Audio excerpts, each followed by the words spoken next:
Hey guys, so I figured that I work better kind of doing multiple things at once. So I would love to just sit down and like chill and actually talk to you guys on a one-on-one, but I just can't, I just don't like that. I don't know. I just don't, sorry. But shout out to Pageant Kagi, who's, oh my God, Pageant Kagi. I probably know how to pronounce her name because of the live stream that her Carter and Cody did on Problem Solver Politics, which I'll link down below, of course. But she can do that really well. Like she has the background on fleek, the camera. She always looks nice. I'm not that. I'm more just like sporadic. Okay, here's my opinion. Go. So, climate change. So hashtag Yang's climate plan. I think that's the official hashtag we're using.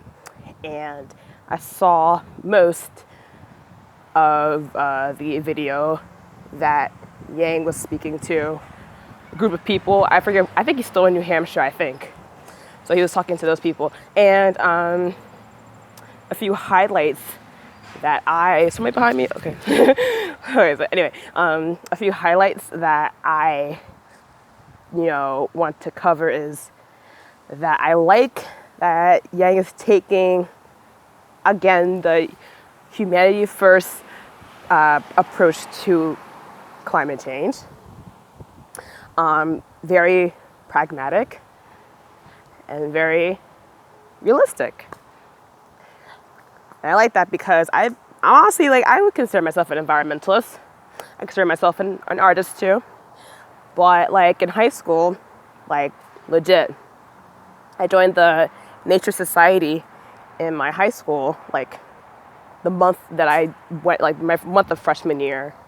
And I got really close to my environmental teacher, and I was in Nature Society for 4 years, and was in all of his classes for 3 years.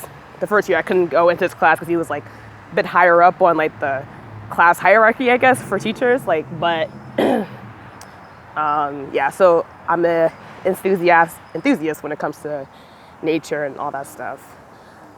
I've even planted trees and, recycled and picked up trash and shit like that.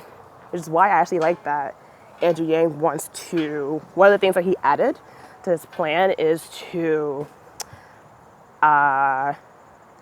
help people plant trees, especially encourage American citizens to go international and plant trees, because again, the U.S. is only 15% approximately on contributing to I think carbon emissions or carbon pollution.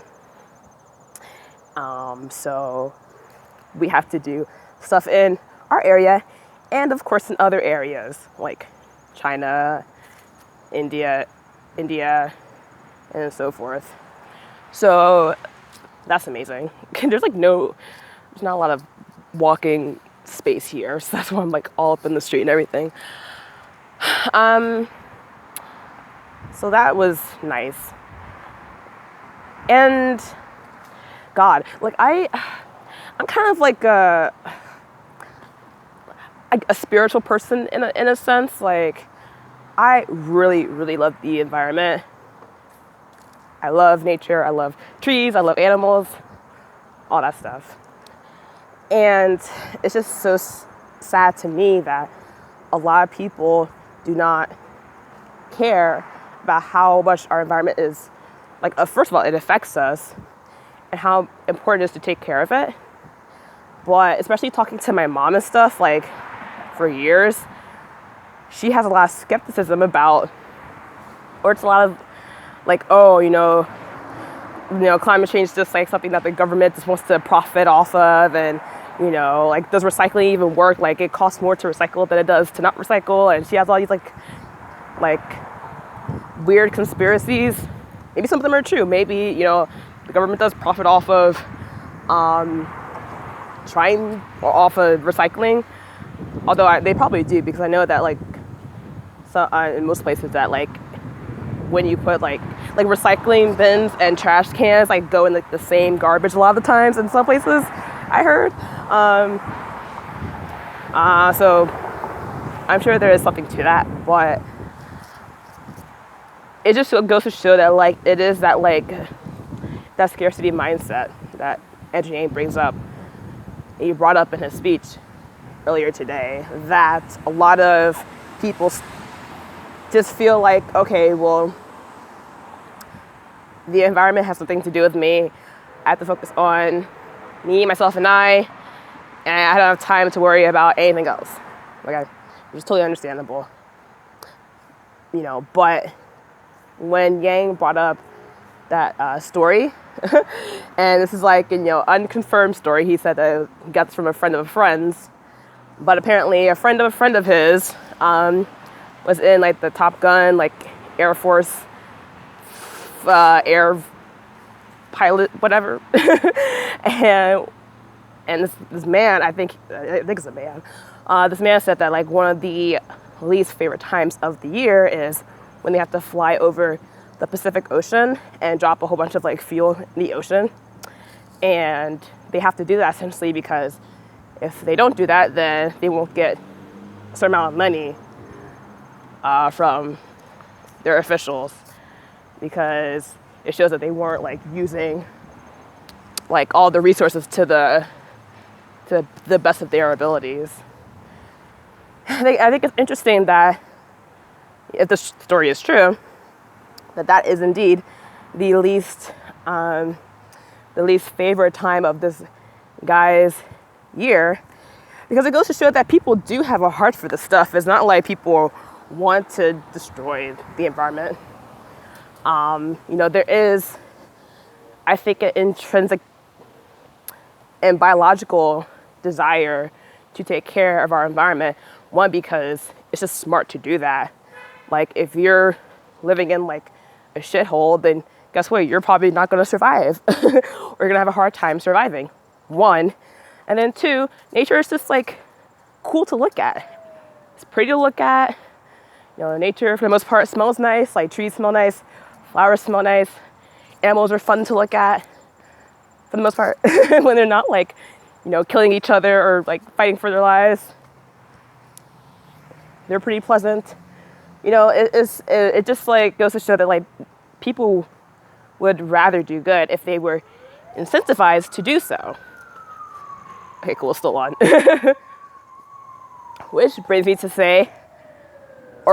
the point of Andrew mainly saying that like, okay, we have to start incentivizing businesses to reduce carbon emissions or to discourage them, or to reward people that use less like carbon fuel or like coal, stuff like that. One, and then two is to change or evolve how we measure our well-being in general in our society. And one of that measurement is, or it should be, our environment, how clean our water is and how clean our air is, so forth and so forth. Which obviously he said this, you know, many times before, which I agree with. It's like, holy shit.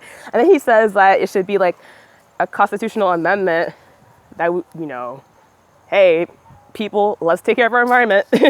You know, essentially, I'm like, yeah, why hasn't that been a constitutional amendment? It's a good freaking point, dude.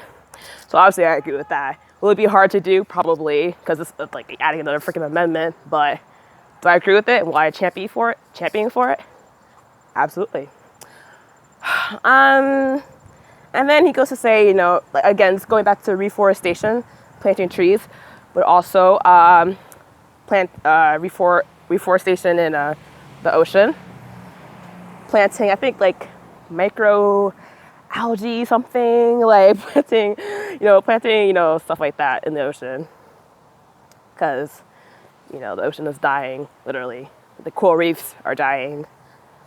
So putting back those types of plantations into the ocean is critical.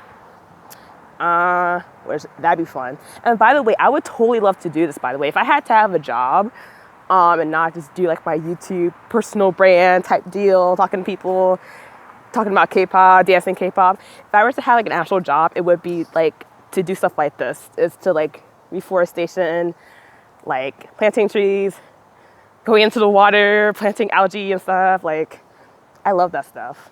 Like I said, I did it in high school. So it's already like an intrinsic value placed on it for me. So that's why it's just like cool. I'm sure I'm not the only one that would like to do that. And again, it doesn't pay that much to do that now, or hardly ever. So I'm not incentivized to do it, and I don't do that stuff. But if there was a little bit of money, coming my way, then sure, because hell, I have to eat. I have to sleep somewhere. Simple as that. Which brings to like the final point is, of course, the freedom dividend would help tremendously on allowing people to, first of all, care about climate change or stuff like that, and then it would encourage people to actually act on trying to help in various ways. Obviously, like I mentioned just in this video, like there's so many different things that we can do. You don't always have to be in the trenches like planting trees, but if you do want to help make like the amendment thing, like helping hey, it's a citizen's duty to help make our environment healthier. If you're one of those people that want to be a part of that movement, then you can do that. Go on the more political side. There's so many different things that we can do. But yeah, I like this direction. I like the new stuff that Andrew Yang had put in. Apologies if this video wasn't like totally like clean and prepped up. Again, I'm more of a vlogger type. I like to be on my feet and just do all this. I don't know. I think I'm like partially OCD or something, or ADD or something. I don't know. That's just me self-diagnosing. I never took any pills when I was in school, but I feel like I kind of am that. But yeah, so there you go. And, again, let's make it a hashtag, Yang's climate plan. Today, obviously, so excited that Google Andrew Yang was trending yesterday on Sunday. You guys probably see me in the chats and see me in comments and stuff and saw me on Twitter. Of course, I was excited about it. And yeah, there's good stuff happening. I'll make more videos. I'll make more videos about K-pop and Snoop Dogg TV and other things that we need to talk about for Yang and the Yang gang. But for now, really, really impressed by, Yang's plan. And I did not read it on his website because hell no, I'm not reading like a 32-page thing. Like, I'm just not doing that. I don't like to read that much. so I mean, like, I'll just watch other people dissect it and go from there. Okay, guys, that is it. I have to go to work, but I'll see you guys later. Okay, bye.